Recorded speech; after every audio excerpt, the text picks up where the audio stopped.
All right, we're good. Cool. Hey guys, I'm Yoshe with Rise Athletic Performance, and this month's challenge for Rise is a 1 rep max deadlift challenge. So I thought we would interview the resident strongman here at my school. Post strongman. Did that back when I was in my early 20s when I was also doing some stuff I can't talk about. So this is Matt. Matt is a former powerlifter, strongman, Highland Games? Highland Games as well as Olympic lifting. So he's got this great all-around knowledge and background to training. And who did you train under? Oh, so I spent about 10 years being under Smelly Bell, Mark Smelly Bell himself, being one of his athletes and also one of his gym rats, gym monkeys. And I also do the voice of his Powercast. So that's pretty, it's got 0 perks, but I'm banking it for someday later on in the future. Get some voice acting gigs. Right. So Matt and I were having this conversation the other day. I was talking to him about our deadlift challenge and about how I specifically really struggle as a bodybuilder with my deadlift. I don't have that football background. I don't have that powerlifting background. I learned how to deadlift from training videos, from manuals, from watching other people do it, and I never really developed that motor pattern, and it kind of led to this interesting discussion, I don't know if you remember, about kind of how bodybuilders see the trees and not the forest. Exactly, exactly. You guys are, using that analogy further, you guys are the branch and leaf specialists, whereas powerlifters and strongmen kind of see the whole oak, the whole actual rigid structure as itself. And while I've always had huge respect for bodybuilders from that standpoint of being those kind of absolute perfectionists when it comes to the individual muscles that we can actually separate out from our body that we learn about here at school all the time.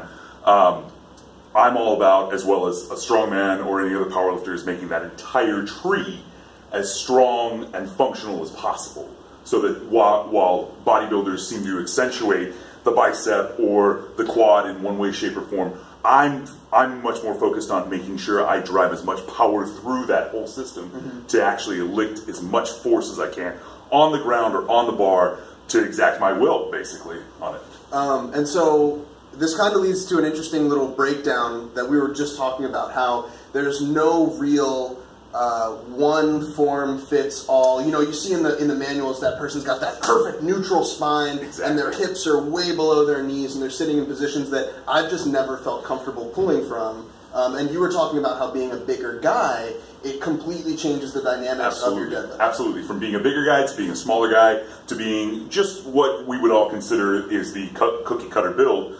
Everybody always has different leverages from the distance between their knee to their foot, or from their knee to their hip, also the length of their torso. All of these things are small little bits that are going to affect the way that deadlift outcome results. That being said, being that size shouldn't actually restrict you in any way, shape, or form. You should be cognizant and aware of that, but otherwise you need to make sure that you're focusing in on engaging whatever you've been given as far as your own natural structure, to being able to just be as brutally forceful on that bar as possible. And everybody can do that. Anybody, from biggest guy to smallest guy, can do that. And that's why you have guys like Konstantin Konstantinovs, who can bend over all the way and has this massively rounded back. But then you have guys like the Ant Hawthorne, who is a small 132-pound man, but he is deadlifting in the low 600 pounds. It can do it for reps, which is beyond belief. That is, I mean, that body weight equivalent is amazing. So the amount of body weight that he is able to still move and exact on 600 pounds has an amazing effect. But it's because he is fast, he has really good positioning, and he is dialed in technique, which I think is absolutely key critical when you're trying to teach anybody the deadlift. And I do want to point out what Matt just, the two people he was just talking about, those are kind of the extremes of the spectrum. Especially when you're talking about body types. When you want to bring up that point, which is a valid point, but at the end of the day, I still think it's complete bullshit, and it's about will and intent. So for the average person, you know, we'll say in our sport, like the mesomorph or the endo-meso, if you want to delve into that, what would you say that their deadlift should look like? So again, basing things off of the fact that there is no one specific type, you will see a lot more of the mesomorphs with a much more pronounced shoulders back as well as tucking their hips underneath their shoulders as best as they can.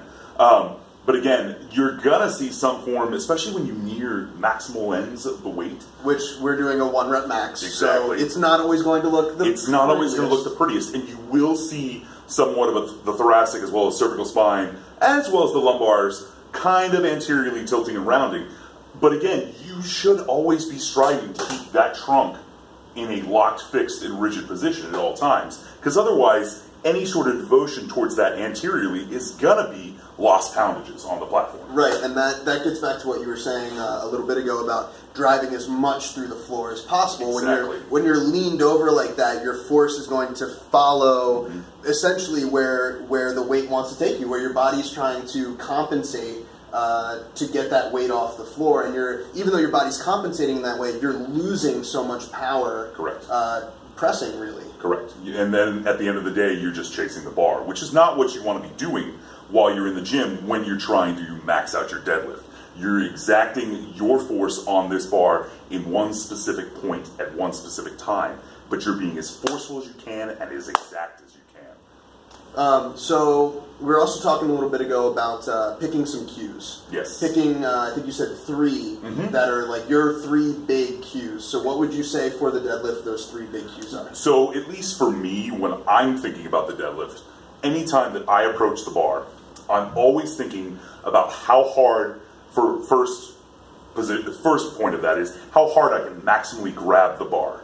This for me is crucial because it allows me to line the rest of my arm up with the rest of my body, and thereby which keeping everything in line. It's the first cue that I always think about whenever I'm thinking about pulling. The secondary cue that I'm thinking about is making sure that my lats are engaged and they're pulled back into the rest of basically to my spine.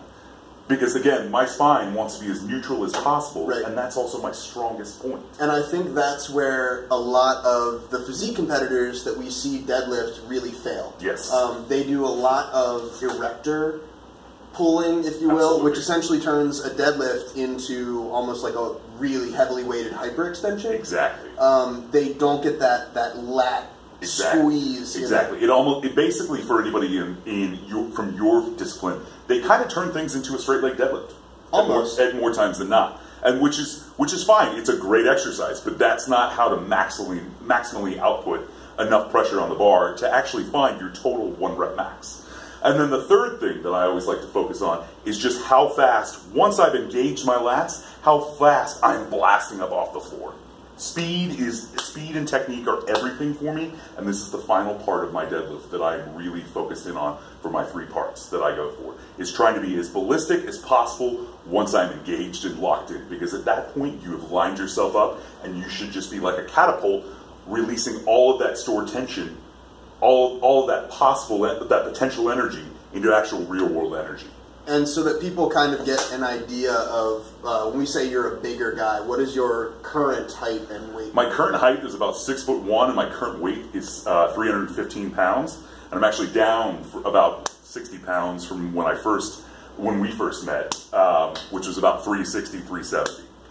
So Matt's a big guy. If he can get down and produce speed and power, and the 3 cues you were talking about, if he can have that grip lined up, if he can engage those lats and keep his chest up high and then get low and explode out of the bottom, there's absolutely no reason why a smaller person, unless they have really wonky biomechanics in their body, can't also do the same. And that happens, and in that point, you should be reassessing yourself. I think everybody, especially for nowadays, should be videoing themselves, looking at themselves, breaking things down, and then taking a real-world look at what might be, if you have any sort of biological or structural issues as far as how you're lining yourself up with your deadlift, you can assess that. Or if you need some sort of other sort of maybe adjustment, you need to go get a massage, you need to go see a chiropractor, you need to go see somebody else to address something that might be going on in your body,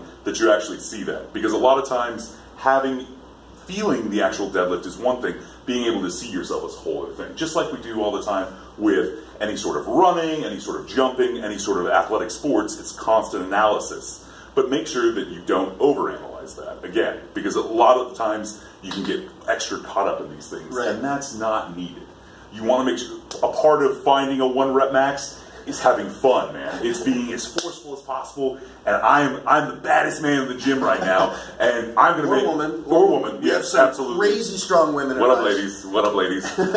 or woman. But more importantly, that you exact yourself as hard as you want, and it doesn't matter if it's 135 pounds or 950 pounds. You can do whatever you're doing, whatever that is. It's that you are owning that weight at all times, and you are being as forceful as possible. The deadlift is something that you do not need to be modest about. You are an animal, you are a beast, and you should exact that on that bar, and you should give no mercy to it whatsoever. That is the time in this world where you can actually be that animal inside of you and really release that energy from whatever kind of crap that you encounter in your day, your life, your job, whatever irks you. That's where you can find me in that position at the gym. Whenever I'm going at the bar, that's when I'm really releasing all of the crap that hits me in my life. Because it's a bar, and it's meant to be worked on. It's meant to be struggled against.